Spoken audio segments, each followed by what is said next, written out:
back to the Winter Fanboys podcast, where we boost the signal of the winter failure, who makes the most original Christmas music that no one has ever heard of. I'm Ben, I'm Adam. and we're so happy to have you here with us. Adam, it's great to be back, and we've got a great song to kick us off with. The Winter Failure has released Blizzards and B-sides, and we started off with the song Magic. It's a Bran song. We got 4 songs to go through, a little Bran Dave action, going back and forth through that. And I haven't had a chance to talk to them too much about like if they worked together on any of the songs or like what their kind of conversation about what they're going to do beforehand was. So we're just going to take it as it comes and see what we think. But yeah, I'd love Adam just to jump into it and hear kind of what are your initial impressions having listened to the song. Like I would love to hear when you first listened to it, what was that like? Yeah, Bran has a way. Sorry, I got some notes here that I took down. I feel like Bran is I feel like with his music, he's very mainstream. And what I mean by that is he kind of keeps everything he's a little more straight and focused with his music versus I feel like Dave is sometimes a little often lyrical. He's more metaphoric. He's like deeper. Like, I feel like Dave's more poetic. Bran's more like giving you a jam, giving you a bop, and giving you like this. I don't think is like a jam or a bop, but it might be my favorite song on the of the EP. And reason for it is because of the acoustic guitar and the piano. He has this like Mm. the acoustic guitar is obviously feels like it's the driving force behind it, and then he has like this. He does this in his other song as well. Happening. It's this like light piano. It's almost like, like there's like heavy piano where something is driving. I think like Gavin DeGraw, think of like Andy Grammer. They're like piano, Billy Joel. It's like piano heavy. This almost felt like piano was like added on top, like Okay. just added as a layer. And so big guitar guy. So I like that the guitar is, I also like that it seems simple, and I think the reason why I like it as it being simple is because it's a song that I actually want to sing and want to sit there and like I feel like I relate a little bit more to it because it's simple. So I think when you get Mhm. really poetic, it's hard to relate to it because it's poetic versus keeping something simple. It's easier to find a way to relate to it, even if you're not relating to it in a way that like maybe somebody who wrote it, like why they would write it. It's almost like, how like a love song could be a love song between partners or it could be between a parent and a child. It's not so specific that like you could like I say that because I think of Adele. She took the Bob Dylan song. Oh, I'm drawing a blank on it. When the rain is falling and it's in your face and the whole world make you feel my love. That's it. Okay. She took the Bob Dylan song and it's a song it's a love story. But I was singing it to Hunter and I was like, this can be a parent and a child. But I don't think Bob Dylan wrote it as a parent. You know what I mean? Like that's Right. probably not what the song is written for, but it's pretty simple. And I mean simple meaning that it's not so poetic. I don't mean simple as like, oh, it's dumbed down. That's not what I'm Right. going for. Like what Um, I'm kind of getting is from you is like it's like when you say simple, it kind of is like it's something very relatable. It's something like very kind of straightforward. It's not trying to kind of trick you or trying to kind of like do a lot of things all at once. It has a very it's very focused and yeah, and it's getting at a theme I think that is very yeah, it's just very very relatable to all of us. Like what he's doing in yeah. here in the song, and both with the guitar just kind of leading it, and then a little bit of that piano sprinkled in for kind of the texture. Yeah, I'm curious what your initial thoughts were. Yeah, I I can't agree with you more. Like, love this song. I think this is my favorite song on the album too. I remember I listened to this for the first time. I was coming back from the museum a couple of days ago, and I was sitting in the back, and my friend Heather was driving, and my girlfriend Natasha was in the front seat, and they were hanging out, and I was sitting in the back. It was night in Denver. we had just hung out and like built a bunch of Legos at the museum at night, which was cool. And it had kind of like rained a little bit, and the windshield had like rain droplets still on it. And as we were driving past, we had like Christmas lights on the city, trees wrapped in Christmas lights, and then there was just kind of like the light of this, like the street lights coming through and shining down to the car. And I was listening to the song, and like I felt really melancholic while listening to it, and was reflecting on how another year has gone by, and we're at Christmas again. And in our intro, we talked a little bit about like the year that you've gone through of losing your dad to cancer and also having your son be born, and just like the emotional roller coaster of that, like the immense highs and the immense lows, and like the challenge of going through another trip around the sun and coming back to the same place. And I think that's one thing that happens with us at Christmas specifically. Like for some reason, this time of year, I feel like more so than any other time of year, like people think about where they were last year and like what it was like. And years previous, there's just strong memories I think around Christmas. And so when Brandon's talking like the magic of Christmas, I was sitting there in the back of the car and I was like, I don't really feel all that connected to like Christmas is past right now. Like I feel so normal right, or like I don't know, just like not all that connected. It doesn't feel special, you know.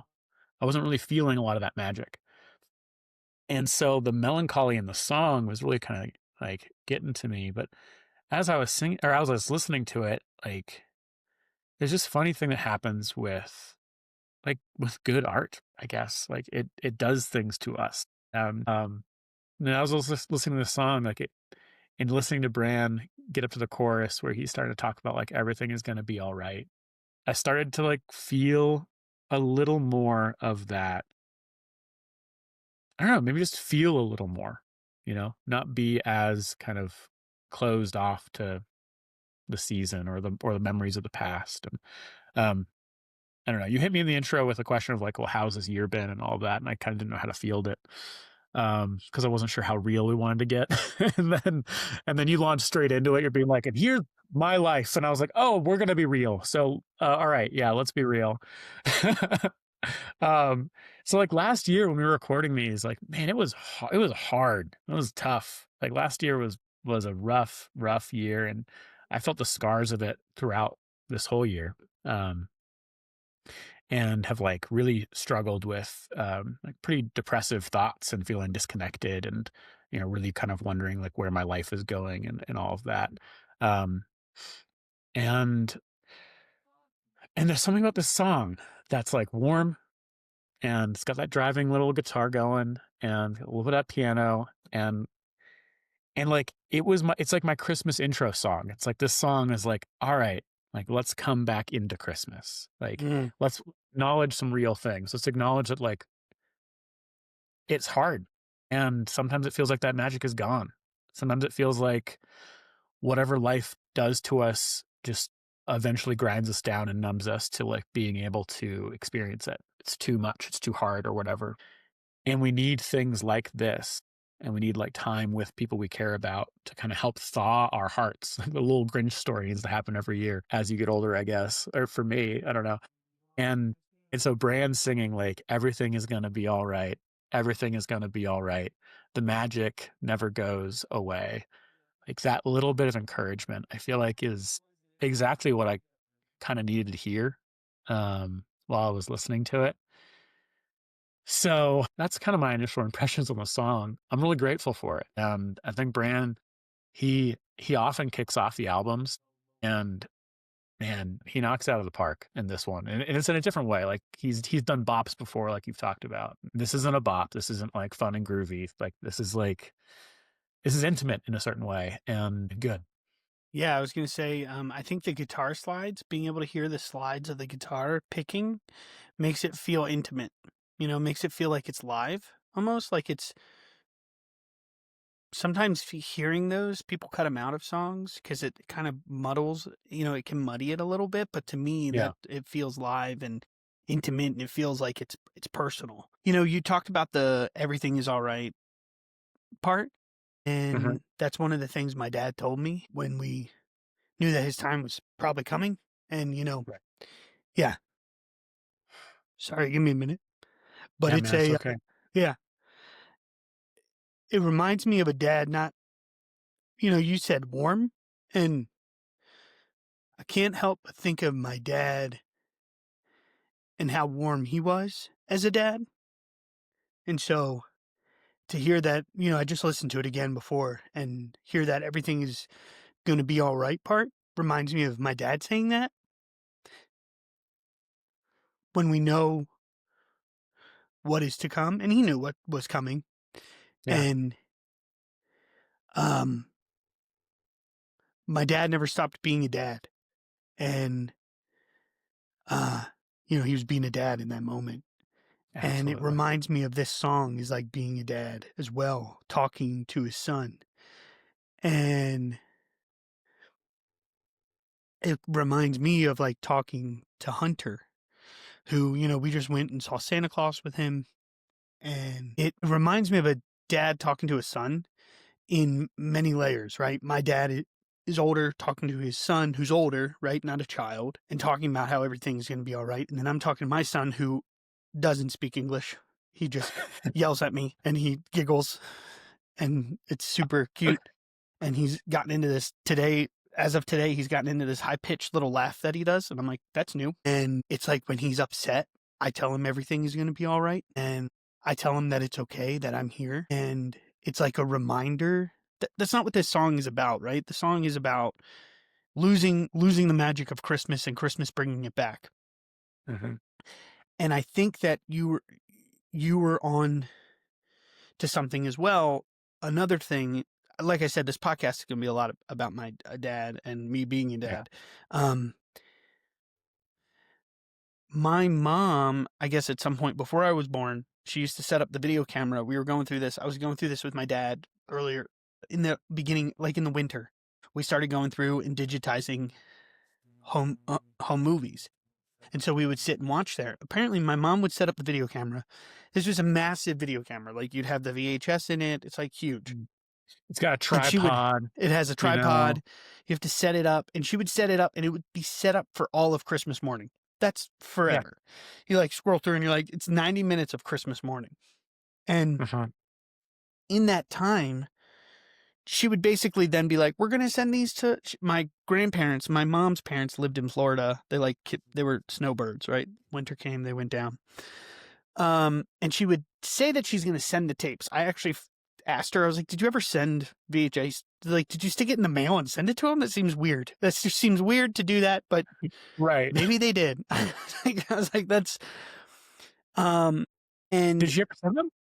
I don't, I don't know. She couldn't answer the Okay. question of whether or not she did or did not send them. She was like, I'm not sure. She was like, I feel like I did. So that was the point of the video camera was right. There's a lot of footage of Christmas, right? That's like the big time families there. And it's just my dad. And there's this special moment where it's my dad and my two sisters. This was before I was born. This was right after my middle sister was born. She was born in November. So she's a month and a half. And I'm watching my dad interact with my older sister, who's like 3.5. And it brings me to tears watching him Mhm. and how much she's excited for Christmas, but then watching the two of them just bond together. It's almost like you shouldn't be watching it because you're like, they just like left the camera on and it's watching my It's dad. like almost too intimate in a certain Yeah, it's way. like Like, you intimate. feel awkward being there. And it reminds me of this song because the song is about the magic of Christmas, right? And there's something magical about it being about relationships. It's not about the toys. Like I don't know what it was, but my dad put something on his eye. Is it was almost like how you could take the spoons and put them on your eye and run around, Yeah. and it's like but it wasn't a spoon. It was like some little thing he put on his eyes and was acting goofy with my sister. And they were big into Wizard of Oz at the time. I don't know, my sister was. And so he would put a hat on either my middle sister, and she's like an infant, and he's like, I'm melting. And so it's just this like loving moment of like what the magic of Christmas is. It wasn't about the toys. My sister opened the toys and played with them. That's cool. But then it was like Mhm. watching this bond between father and daughters where my mom left the camera on. It was just like, I'm going to Yeah. record this 90-minute video and send it to her parents. Um, So yeah, that's what that reminded me of, and I think that's why I think this song. That's why I really like this song. Is that it takes me back to that. It takes me back to. There's also more footage of me when I joined the family and us at Christmas time and how special Christmas was. And obviously, as we gotten older, it doesn't you kind of lose that. But Mhm. we went and stood in line, Macy's. They were like, "It's 30 minutes." It wasn't. It was an hour and a half. But they were like, "It's going to take you 30 minutes." No, it didn't. And I was like, I would never stand in line at Macy's for like Brie and I to go get a photo with Santa. But like to get Hunter there and for Hunter to watch and see Santa, I was like, I'll You're stand in like line for 6 bringing hours. snacks. You're I was like like, we're going to bringing, camp. I brought a tent. yeah. And I got my, so, I got my, yeah, there's something different about it being for it being for kids and yeah. watching that. And I told Brie afterwards, I said, we were like looking at buying photos and I said, we're only going to do this for like, he's going to lose that. Like this is only going to be temporarily, Hmm. right? There's going to come a time where he's not going to do this anymore. He's not going to want to be 15 sitting on Santa's lap. That's going to be weird. So I was like, we're only going to do this for a short. Let's enjoy these moments. And Yeah. if anything, that was one of the biggest things my dad told me. Um, he knew we were pregnant, right? We had told him on Christmas Day last year. Mm. And his big advice to me was spend as much time with your kids. Like just be there with your at the time he didn't know it was gonna be a boy. He said just be there with your children. Or child, if we only have one. But yeah. And so I'm like more than happy to camp and sit out there with him. And he's like not gonna remember this. He's gonna look at that photo and he looks like this. Getting his picture with Santa. But Can I share with you something I've been thinking about for a while when it comes to stuff like this? Like you mentioned a couple of times saying like he's not going to remember this, and that's right. Like I don't remember anything from when I was 1 years old or zero or whatever. But I think like all of those memories don't go like don't aren't like they don't go to waste, right? Like whatever those things are, like they layer, and we lose the like memory that we can recall.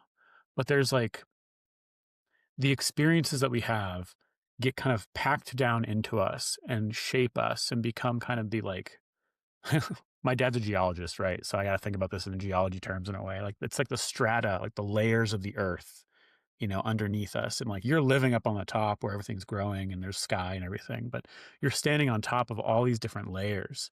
And so all that time that you spend with Hunter, making these cool memories and doing things and making him laugh in funny ways and like going and showing him cool stuff that he'll never ever remember. But it doesn't mean that it won't like have this long-term effect of just like packing his life full of love and warmth and, that ineffable, hard to explain whatever it is that will go with him his whole life and really matter, like that building that connection, that bond you're talking about with your sister. Your sister might not even remember that Christmas, you know, but that bond that your dad and she formed and were forming during that time and strengthening during that time, like that goes on forever. And so I love it, man. I think, yeah, I yeah, think you're absolutely. I think you're that's spot on because, you know, my dad and I used to play catch when I was growing up, like Mhm. all the time. I Right. don't think I remember a time where he was like, I can't play catch.